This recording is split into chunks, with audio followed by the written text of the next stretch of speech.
The meeting is now resumed.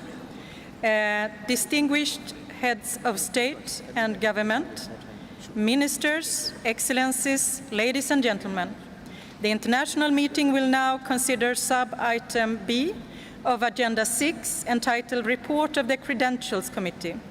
Delegations have before them the report of the Credentials Committee issued as document A/conf.238/8. I now give the floor to the chair of the Credentials Committee, Her Excellency Anna-Karin Eneström, to introduce the report of the Credentials Committee.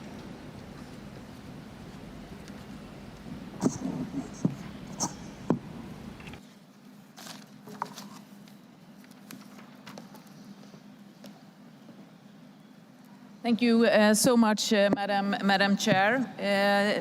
Excellencies, delegates, on behalf of the Credentials Committee, I have the honor to introduce the report of the committee concerning the credentials of the representatives to the international meeting entitled Stockholm+50, A Healthy Planet for the Prosperity of All, Our Responsibility, Our Opportunity, contained in document A/conf.238/8. Having considered the credentials of the representatives at its meeting on 2nd June 2022, the Credentials Committee adopted, without a vote, a resolution accepted the credentials. The committee also recommended that the international meeting, the adoption of the draft resolution concerning credentials of representative to the international meeting contained in paragraph 16 of the report of the committee. I would like to note that after the meeting of the Credentials Committee, formal credentials were received by the Secretary General from Costa Rica, Croatia, Cuba, Czech Republic, Egypt, Ethiopia, Hungary, India, Latvia, Malta, San Marino, Seychelles, Sri Lanka, Togo, Trinidad and Tobago, and Zimbabwe. The international meeting may wish to accept the additional credentials submitted after the meeting of the Credentials Committee.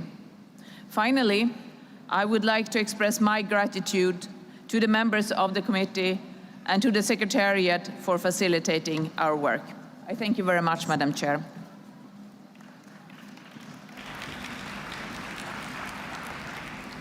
I thank the chair of the Credentials Committee. May I take it that the international meeting wishes to adopt the draft resolution entitled Credentials of Representatives to the international meeting entitled Stockholm+50, A Healthy Planet for the Prosperity of All, Our Responsibility, Our Opportunity, recommended by the committee in paragraph 16 of its report, and accept the additional credentials which were mentioned by the chair of the committee? I hear no objection. It's so decided.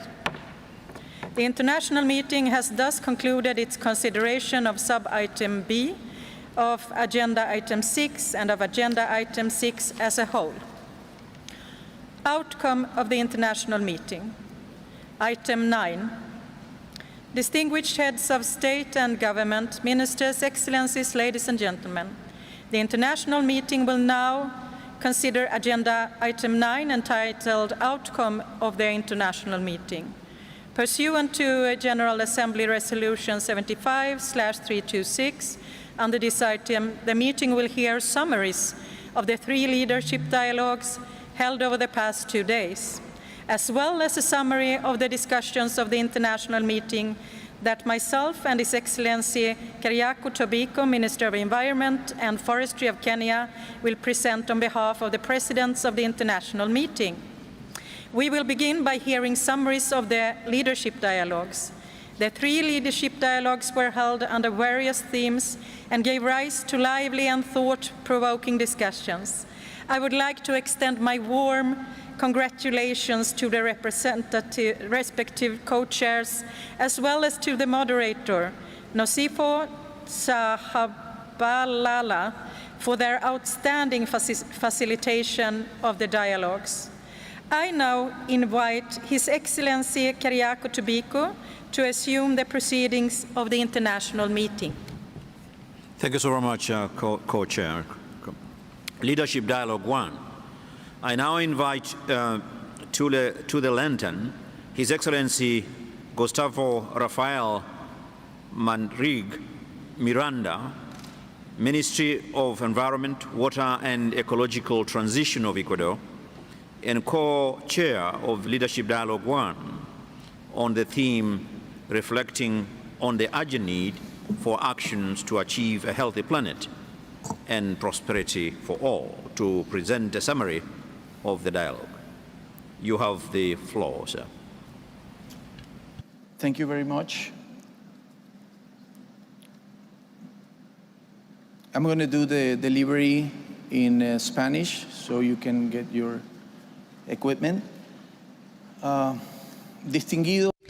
Distinguished heads of state and government, distinguished ministers, excellencies, ladies and gentlemen, I'm here representing Ecuador and Canada.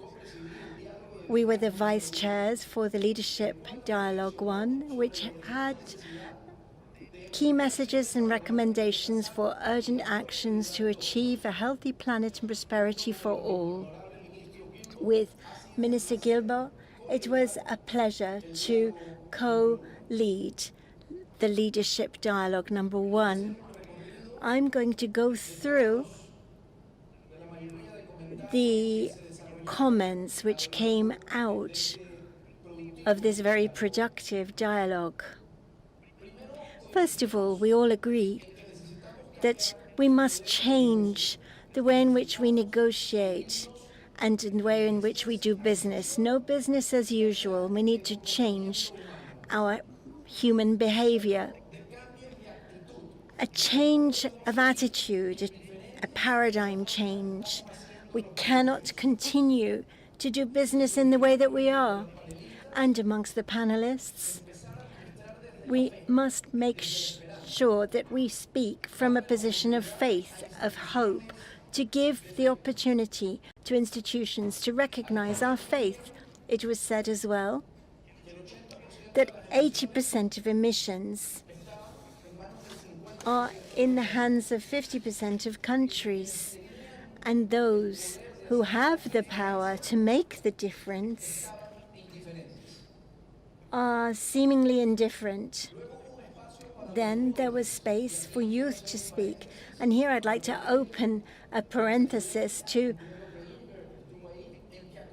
ask us to welcome the Forum of the Youth as a way in which we can carry out the next steps. Youth, the young people said, we require multilateralism from west to east, north to south, but it shouldn't be costly. It should be based on donations at low cost, which will accelerate change. We spoke as well about including youth, that we must change the model and give much more weight to women and their role.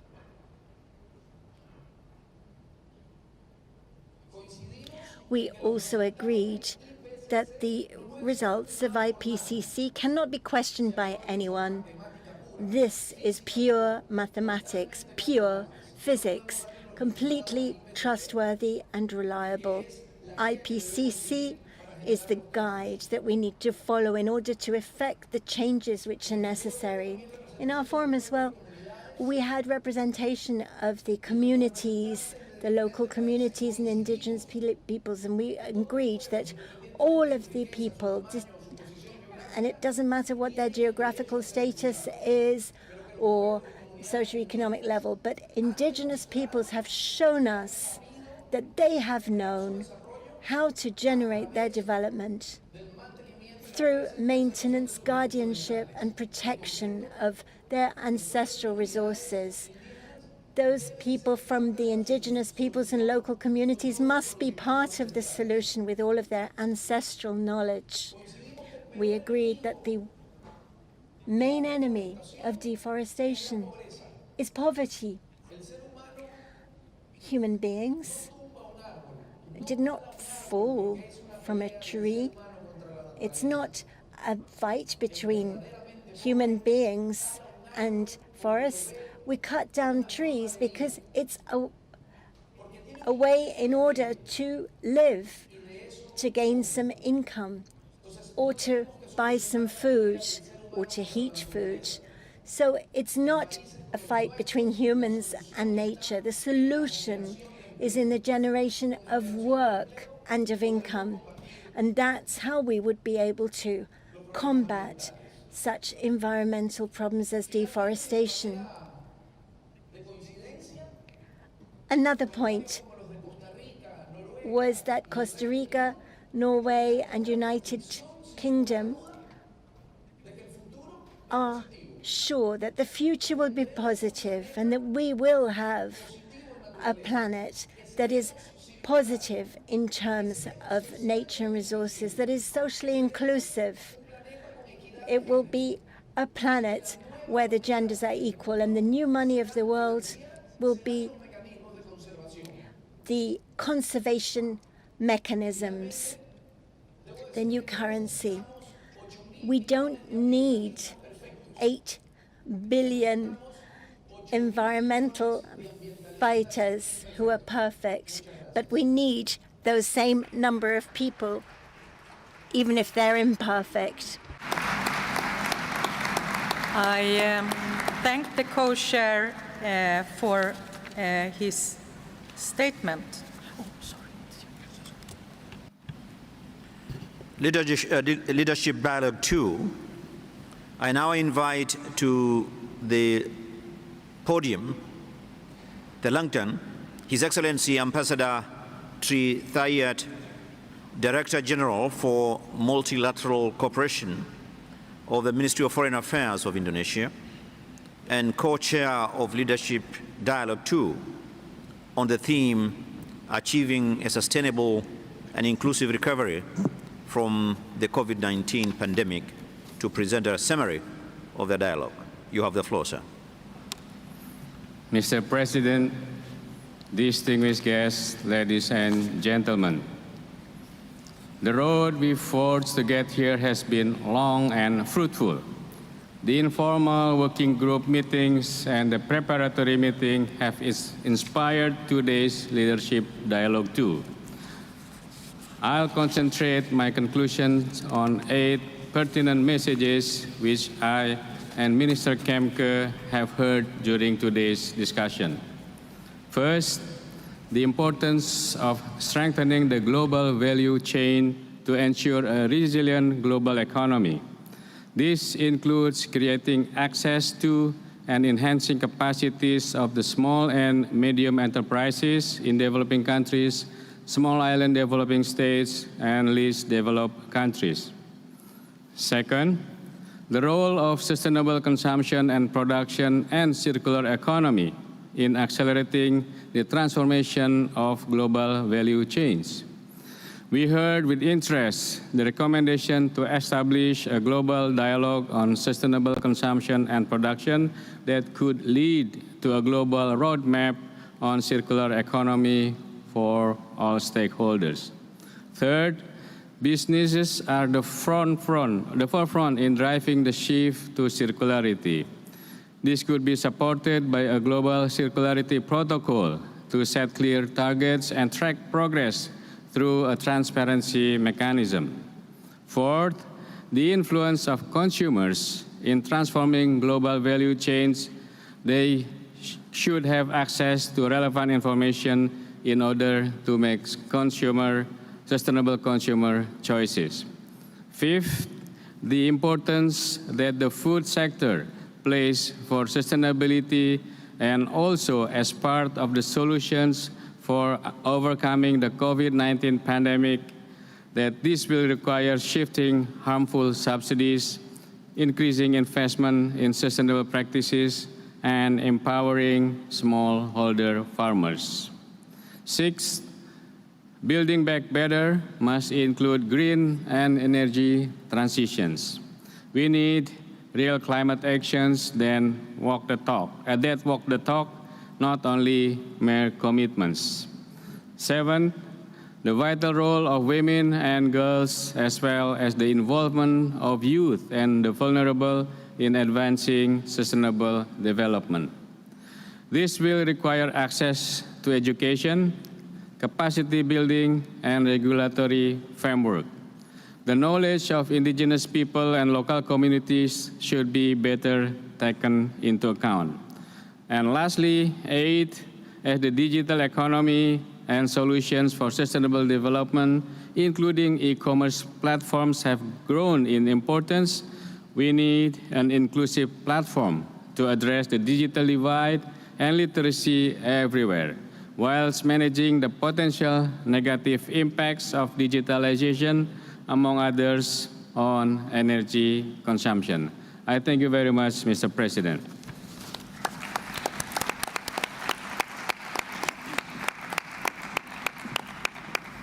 I thank the co-chair for his statement. This Leadership Dialogue 3.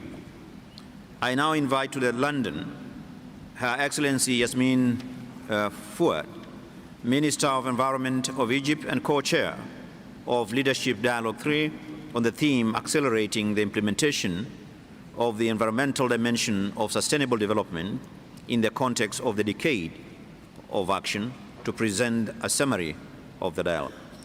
You have the floor, ma'am. Thank you, Chair. I would like to present now the joint concluding remarks that came out from LD3. I would like to start by congratulating Sweden on hosting and facilitating this important conference on the road to Sharm el-Sheikh, and acknowledge the support and leadership of Sweden and Kenya as co-hosts contributing to the success of the Stockholm+50 international meeting. Leadership Dialogue 3, entitled Accelerating the Implementation of the Environmental Dimension of Sustainable Development in the Context of the Decade of Action, dealt with 3 main key issues: how to scale up and mobilize finance for development, how to reform and strengthen governance mechanisms and ensure transparency and policy coherence, and how to strengthen multilateral collective action and revive the faith in multilateralism. Throughout the 3 informal working groups, the pre-meeting in New York, and today's leadership dialogue here in Stockholm, Finland and Egypt listened to a wide spectrum of ideas and recommendations. Some were very progressive, others were very conservative, and all were very inspiring.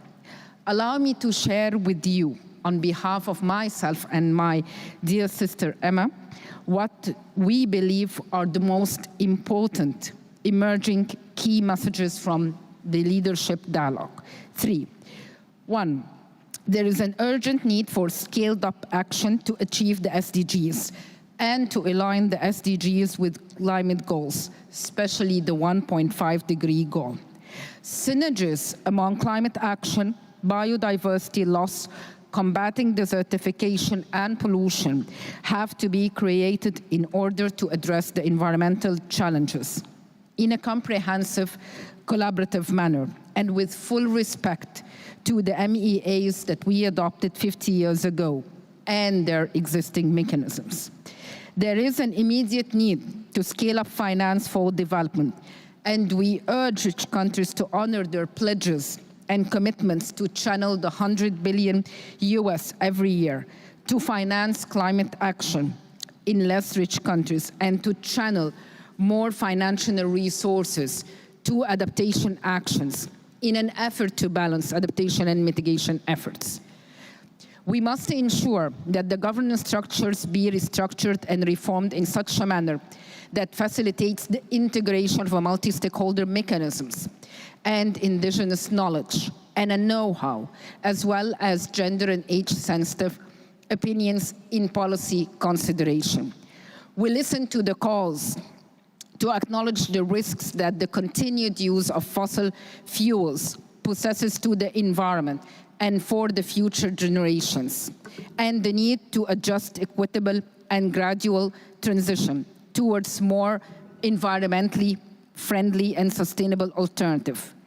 The young speak on the need to renew the faith in multilateral action, in science, and in education system. And we stand by them in calling upon all actors to scale up the integration of the climate consciousness in schools and universities.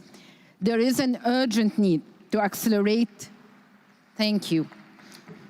There is an urgent need to accelerate technology transfer and transition to code development, enrooting of technologies in developing countries to build local and regional capacity to be able to design and source solutions necessary for a just and equitable transition. We reaffirm that sustainable future must be built upon the principles of justice and equity and must take into consideration the respective capabilities of all countries and the historical responsibility associated with climate change. At the end of this very successful international meeting, I would like to extend my sincere gratitude and appreciation to our esteemed co-chair Finland, dear Emma and her team. The level of cooperation and understanding shown by both our teams since the inception is a true example to follow on cooperation between the North and the South. We deeply appreciate all your contributions and insight. Thank you.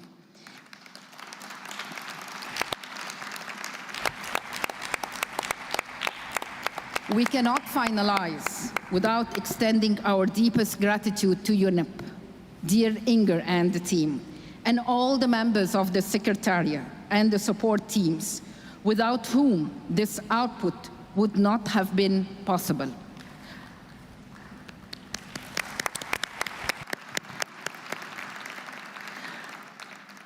Finally, we gather to discuss accelerating the implementation, and in this spirit, I'm looking forward to seeing you all in Egypt in November of this year in Sharm el-Sheikh in COP27, the implementation COP. God bless us all. Thank you.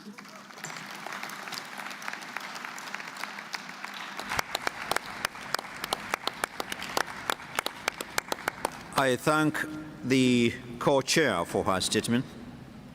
I'm indeed impressed by the breadth of discussion during the three leadership dialogues and look very much forward to the more detailed written summary to be included in the report of the international meeting. And I now am pleased to invite Her Excellency Annika Strandhäll to assume the proceedings of this meeting. Co-chair. Thank you, Co-Chair. I would recall that the provisions of General Assembly Resolution 75/326, the two presidents of the international meeting were mandated to prepare a summary of the discussions with the support of the Secretary General of the international meeting, which is to be presented to the national meeting. Accordingly, I will present the first part of a summary of the discussions on behalf of Her Excellency Magdalena Andersson, President of the International Meeting.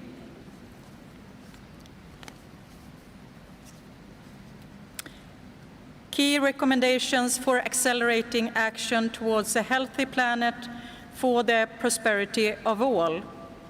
In our capacity as presidents, the following key recommendations emerged from member states and stakeholders through the plenary and leadership dialogues at the Stockholm+50 international meeting. The recommendations reflect the resolve of the participants to urgently accelerate the implementation of commitments for a healthy planet for the prosperity of all in the context of the decade of action and delivery for sustainable development, including a sustainable recovery from the coronavirus, pandemic and taking into account the outcomes from the 5th session of the United Nations Environment Assembly and from the special session of the United Nations Environment Assembly to commemorate the 50th anniversary of the establishment of the United Nations Environment Programme, UNEP, held at the 3rd and 4th of March 2022 in Nairobi, Kenya. Since the United Nations Conference on the Human Environment in 1972, the global community has adopted a wealth of multilateral environmental agreements, as well as the other relevant commitments, including the SDGs and the 2030 Agenda.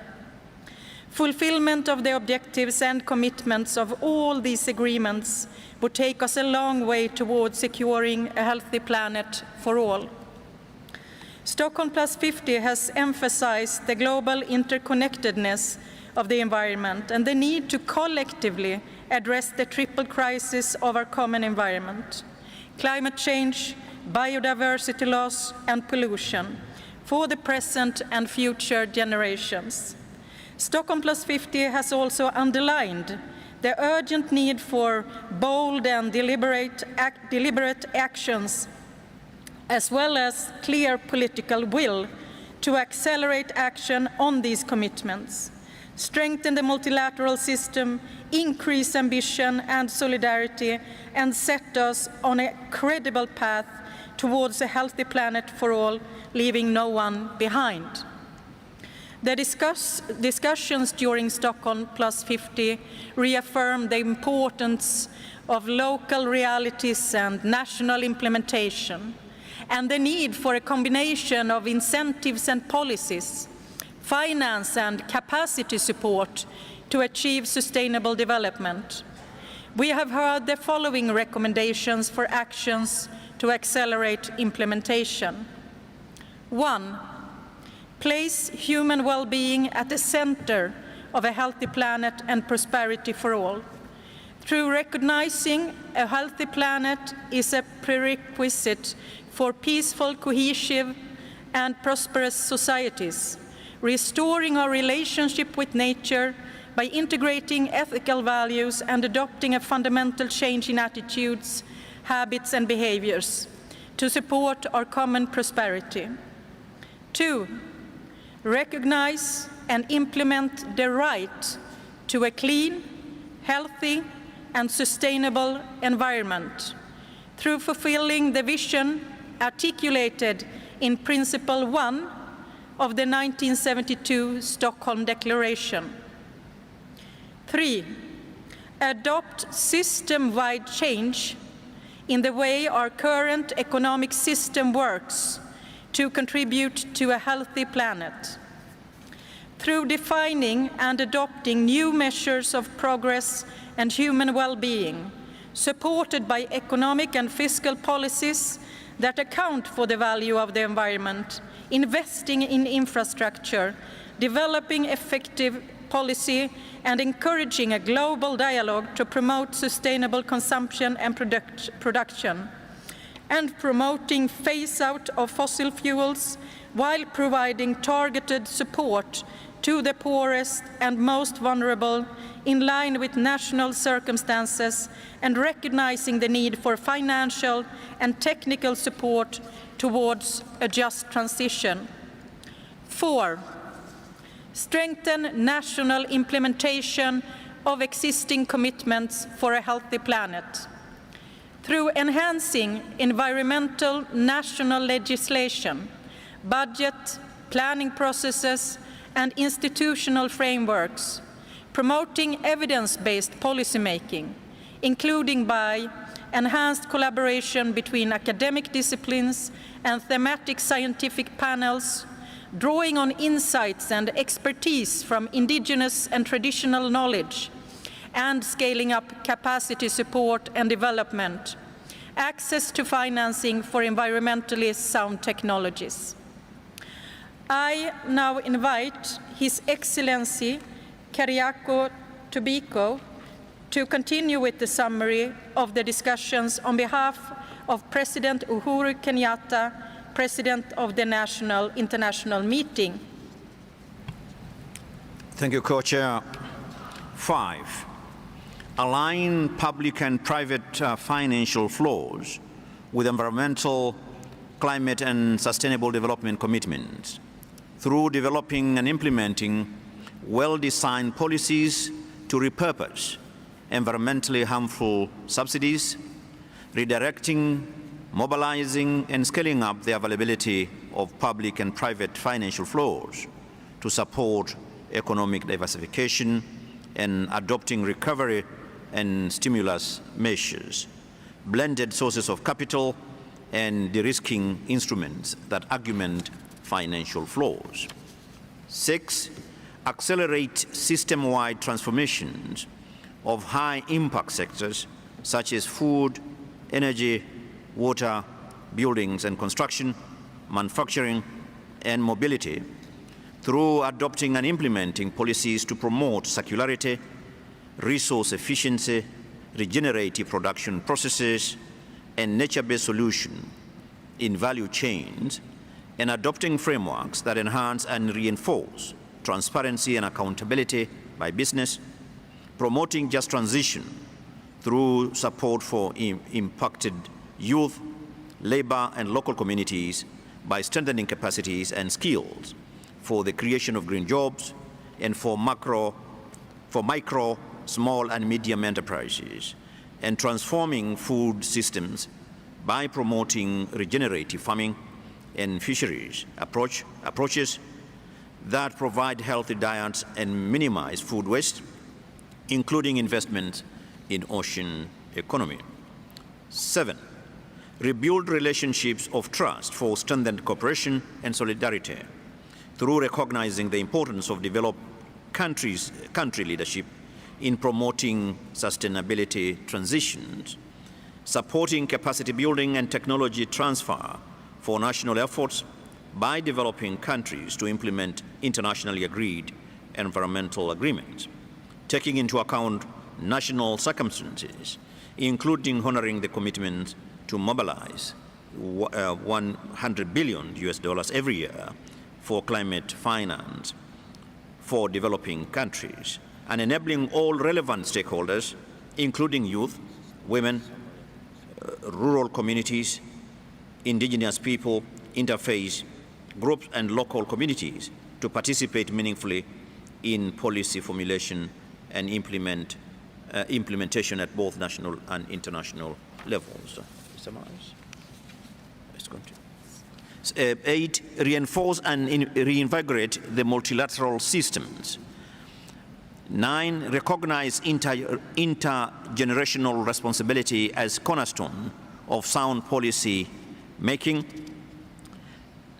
10, take forward the Stockholm+50 outcomes through reinforcing and re-energizing the ongoing international processes. You have to read this. Sorry. I think you have to read the whole text. Yeah. Okay. Sorry. Number 8. Reinforce and reinvigorate the multilateral systems through ensuring an effective rule-based multilateral system that support countries in delivering on their national and global commitments, to ensure a fair and effective multilateralism, strengthening environmental rule of law, including by promoting convergence and synergies within the UN system and between multilateral environmental agreements, strengthening the United Nations Environmental Programme UNEP in line with the resolution declarations UNEP at 50 political declaration. Recognize intergenerational responsibility as a cornerstone of sound policy making through engaging with the Stockholm+50 Global Youth Task Force policy paper, highlighting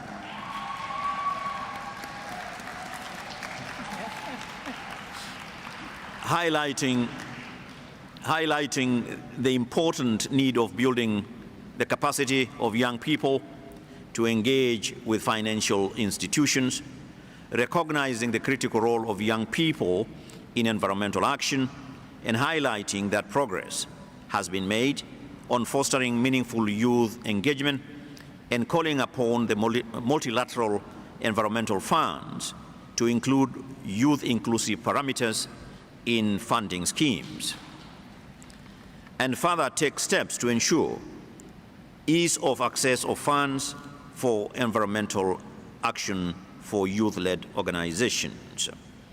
Take forward the Stockholm+50 outcomes through reinforcing and re-energizing the ongoing international processes, including a global framework for biodiversity and an implementing agreement for the protection of marine biodiversity beyond national jurisdictions, and the development of new plastics conventions, and engaging with relevant conventions, conferences, such as the 2022 UN Oceans Conference, High-Level Political Forum, the 27th Conference of Parties of the UNFCCC, and the Summit of the Future in 2023.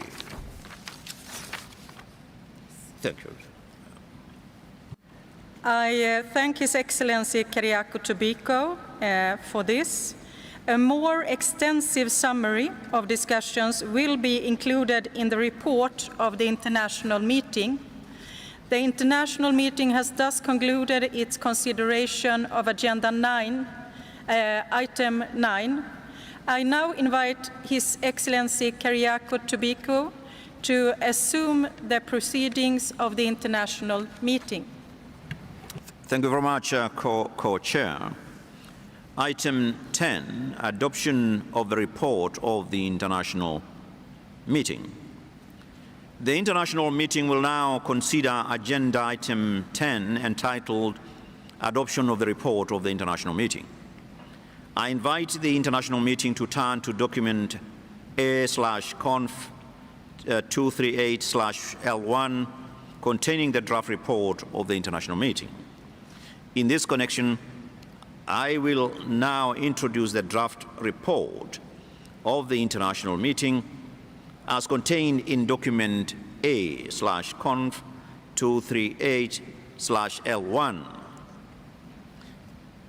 Chapter 1 of the report contains information on the organization of work and other organizational matters, which include information on attendance, the election of the 2 presidents and other officers, the agenda of the international meeting, the organization of work, and other matters. Chapter 2 will be finalized to reflect information on the statements made by all representatives speaking during the general debate, including by the state members of the United Nations, members of the United Nations specialized agencies, intergovernmental organizations, the United Nations specialized agencies, funds and programs, as well as by major groups and other stakeholders.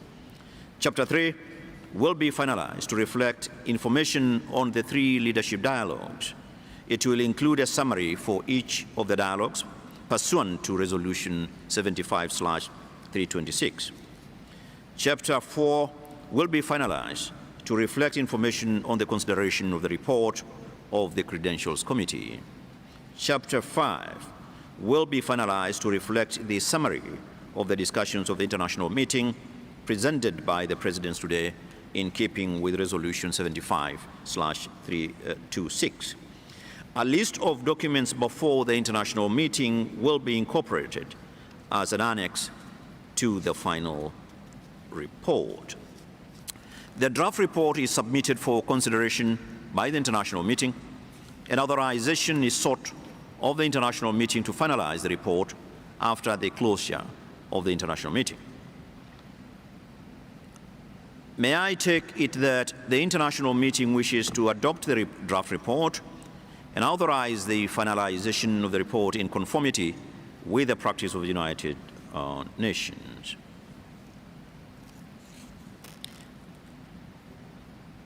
I hear no objection. It is so decided. The international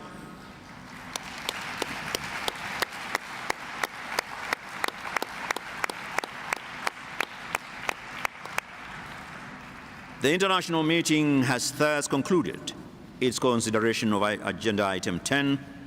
And I now invite Her Excellency Annika Strandhäll to assume the proceedings of the next phase of the meeting. Co-Chair. Thank you, Co-Chair. Distinguished heads of state and government, ministers, excellencies, ladies and gentlemen, we have now come to the last item on our agenda, item 11, entitled Closure of the International Meeting, under which we will hear concluding statements. I first invite the Secretary General of the International Meeting, Inger Andersen, to make a closing statement. Thank you very much indeed. First of all, my huge thanks to the co-hosts, to the government of Sweden and the government of Kenya for their leadership in bringing us together to reflect on how we can tap in to the spirit of 1972 to tackle the crisis of 2022. My thanks also to heads of state and government, to ministers, to civil society, to non-governmental organizations, to indigenous groups, to youth groups, to faith representatives, to scientists, to judges, to entrepreneurs and businesses, and to UN colleagues. The tent that we began building in 1972 has grown larger, bringing more people under its roof every year. And from this tent, the loudspeakers boom loud and clear. It is time for action, period. Because a healthy planet is at the heart of human well-being. Much ground has been covered by these eminent speakers, as well as in the many panels and discussions. So allow me to drill down on a few action points that have resonated within these walls over the last 2 days. First, the human right to a healthy environment. That is indeed a human right that can wait no longer. Crimes against nature are crimes against people and are crimes against future generations. Those that defend the environment are not criminals. In 2020, 227 environmental rights defenders were killed for protecting the air, the land, the water we depend on. That is 227 too many. Secondly, reshaping our economies can wait no longer. We must zero in on high-impact sectors: food, energy, construction, manufacturing, mobility. It's all about circularity, resource efficiency, nature-based solutions. And the bottom line, decarbonization cannot wait any longer. Yes, the transition must be equitable, but not everyone can jump on the train at the same time. But everyone must be able to get to that station and make the journey. And also, making good on financing commitments and realigning financial flows can wait no longer. Money makes the world go round, they say. But so far, money has making nature go down. This has to stop. So friends, today I took the time to leave the compound and to listen to some powerful voices outside the youth climate strike in the center of Stockholm. I heard strong voices, impatient voices, frustrated voices. We must heed that call to action. There are over 1 billion young people in the world. The youth population in poor countries is expected to reach over 60% by 2050. As the Stockholm+50 Youth Task Force has made very clear, a sick environment cannot deliver for young people. We came to Stockholm 50 years after the UN Conference for the Environment, for the Human Environment, knowing that something must change. Knowing that if we do not change, the triple planetary crisis, the crisis of climate change, the crisis of nature and biodiversity loss, and the crisis of pollution and waste will only accelerate. Knowing that if we do not change, this triple crisis will make our world even less fair, even less equitable, even less prosperous. Leaders here and everyone have laid out what it'll take. And now we must take forward that energy, not in words, but in deeds, this commitment to shape the world. In 1972, the conference spurred the creation of the United Nations Environment Program, a program I'm humbled and proud to head. It spurred environmental multilateralism in the intervening years. The question for us today, in the wake of the 2022 conference, is what is it that we will now do? It is in our hands. Let's get it done. Thank you.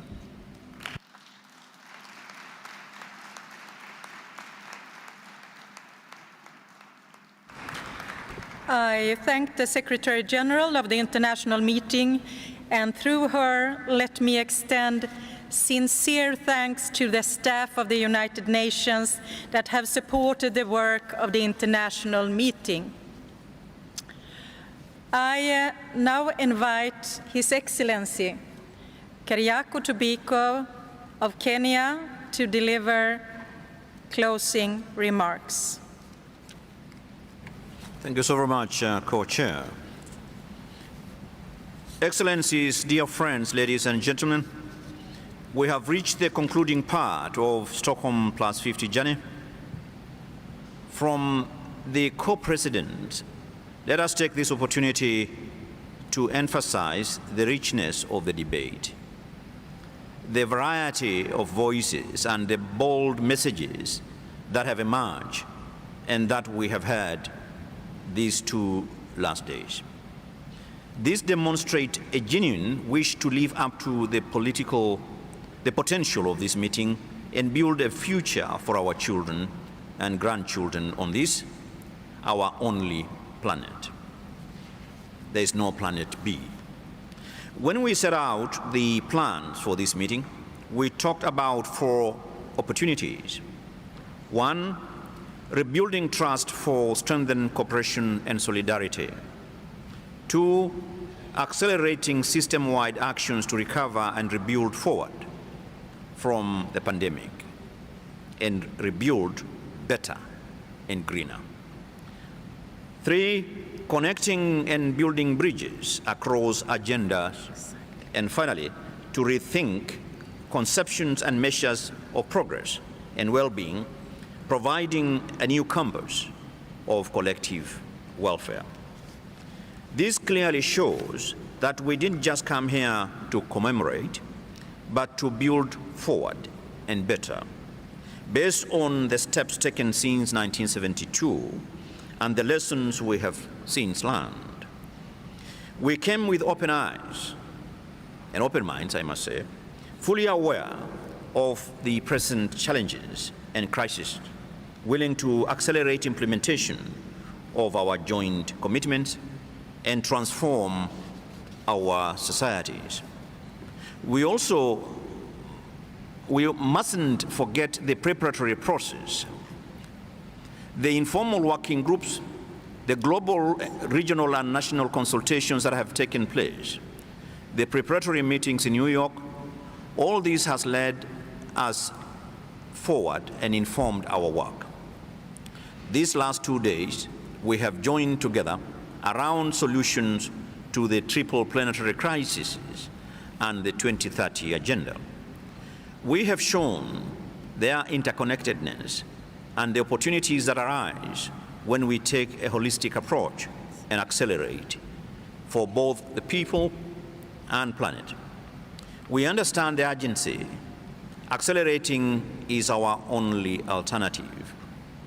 As Prime Minister Magdalena Andersson said, We need to do this not because we are kind, but because we are smart.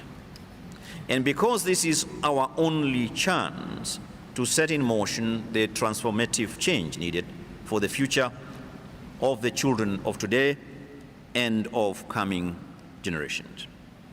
The power of global cooperation, of multilateralism, is an important engine of this transformation. Believing in and investing in the multilateral system means believing in a better world, a world that we build together. This was shown in UNEA 5.2 and UNEP at 50 celebrations, and it definitely has been shown over the last 2 days. The other engine of transformation is inclusion. It is when we join hands that we can really make a difference.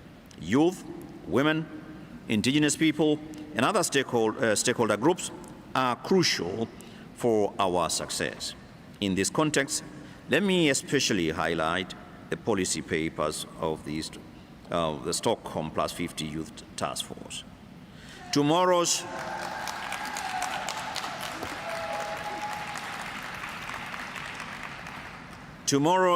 leaders must not, actually, leaders of today.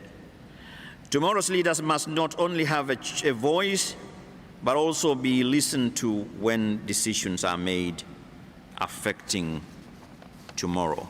Let me now invite my colleague, co-chair, to proceed with her message. Thank you, dear Minister Koriko. There are actually several conclusions to be made from these 2 days, and let us name a few. Business as usual is no longer an option. We need to rethink and redefine how we measure economic success and growth. We need to align all financial flows, public and private, national and international, with the MEAs and the 2030 Agenda. We need to mobilize and scale up financing. We need to work to implement the politically recognized right to a clean, healthy, and sustainable environment.